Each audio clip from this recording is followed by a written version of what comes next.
So it looks like Brad Stevens is taking Danny Ainge's job, and now the Celtics are without a coach for the next season. So, ¿qué pasa to the pack? It is Pack here. AKA your mama's best friend. In this video, I'm covering the 5 coaches that I think fit the requirement, right, to be the next Celtics head coach. Before this video starts, please be an OG, join the pack, and subscribe. That would help this channel out a lot. And let's get this started. At number 1, and it is Jeff Van Gundy. This is the only one, in my opinion, on this list that's kind of a reach.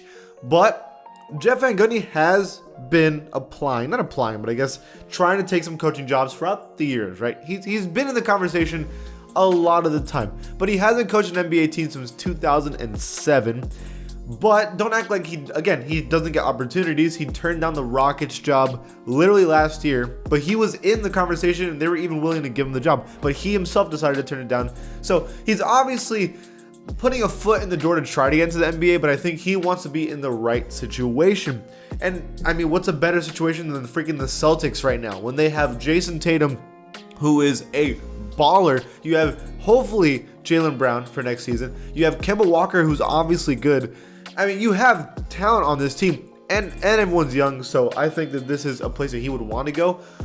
Also, Jeff Van Gundy is probably the most successful coach out of everyone on this list. He has never had a under 500 season in his entire career. Not only that, he took the Knicks, who were the 8th seed, to the NBA Finals in 1999. So there is no doubt that Jeff Van Gundy is qualified, is really, really damn good at his job, and would fit with the Celtics, who would also make them a defensive-oriented team as well, which could only help the team. So all that being said, the only reason why I think he won't go is that, honestly, I don't even think he wants to be a coach. I think he kind of wants to be in the conversation, but at the end of the day, it's like he never takes any of these jobs that are offered to him.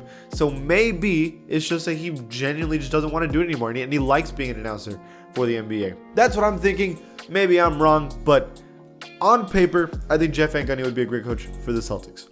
At number 2, we have Alvin Gentry. Probably not the most popular name on this list at all, but Alvin Gentry is a seasoned coach in the NBA. Okay, he's had pretty solid seasons here and there.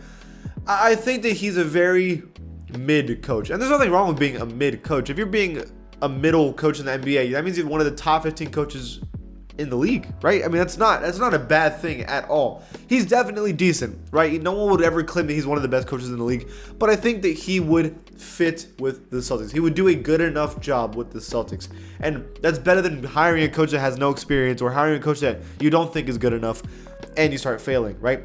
Alvin Gentry will do maybe just as good as a job, maybe a little worse, right, than how they are now. But it wouldn't be that much of a difference where it would affect the team that much. Plus, the team's only getting better talent-wise, so it wouldn't be the worst thing in the world. It's a safe pick, and on top of it all, he's had good seasons. With the Pelicans, when he had Anthony Davis, obviously he had Anthony Davis, right?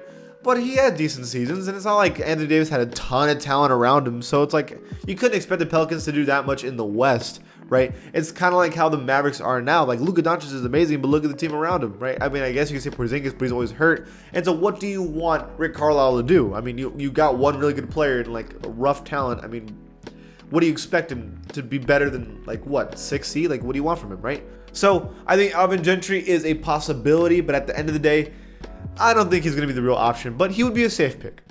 At number 3 on this list is one that I saw on Twitter that everybody was saying, and I was surprised. It's probably the most popular one, Brett Brown. So a lot of people believe Brett Brown is the move. I mean, he was able to get the Sixers places, right? They had good records for the most part. He was part of the trusted process in the early days, so he was kind of losing on purpose. That's why if you look at his resume, yeah, he had some bad seasons, but that was seasons where he had terrible teams and they kind of were trying to lose, right? But I don't know if Brett Brown is the play, right? It's kind of a gamble. So look at the 76ers now and how much better they are now that they got a coaching change with Doc Rivers.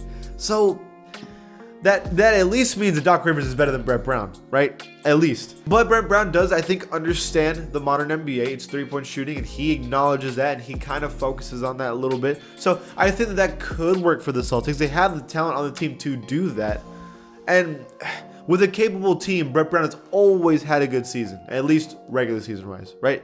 So he's not a bad pick. I don't think it'd be the worst pick ever, but I think that there's two other people that are obviously better options, especially one that does exactly what Brett Brown does and even better. So He's an option. I'm not saying that they shouldn't get him, but there's just other people that I think are just better for the job. At number 4 on this list is Mike DAntoni. So Mike D'Antoni's had a lot of chances in the NBA, right? He's been around for a little bit, okay? In my opinion, he might be the best offensive coach in the league. This man understands how a team can get buckets really, really efficiently and effectively, right? I don't think that's a debate. When he's had a decent roster, he's always had great seasons except for like a couple years. I think there's no doubt that the Celtics would have done a better job this season with Mike D'Antoni, just my personal opinion. But defenses on his team always lack really hard. And if you're looking at long term, if the Celtics are trying to win championships, right? If that's what you're trying to do, then I don't know if Mike D'Antoni is the pick, because at the end of the day, he's never won one and he's had amazing teams, right? So he's a regular season coach. This man will get you a lot of wins in the regular season, but in the playoffs, for whatever reason, his teams just don't work out. However, I will say that the Rockets probably could have made the finals if Chris Paul never got hurt. And that, I mean, so there is that. And so maybe he's just gotten unlucky. But I think that Mike D'Antoni, I think you take the chance. And I think you just give him a season to see if he can make something work with his team. Jason Tatum with Mike D'Antoni is going to be nasty with the help of Jaylen Brown. I think that might work low-key. But at number 5, I think this person has the best chance, and I think they should be hired, is Kenny Atkinson. If you looked at his resume, right, you would think that that's not even that impressive at first glance, okay?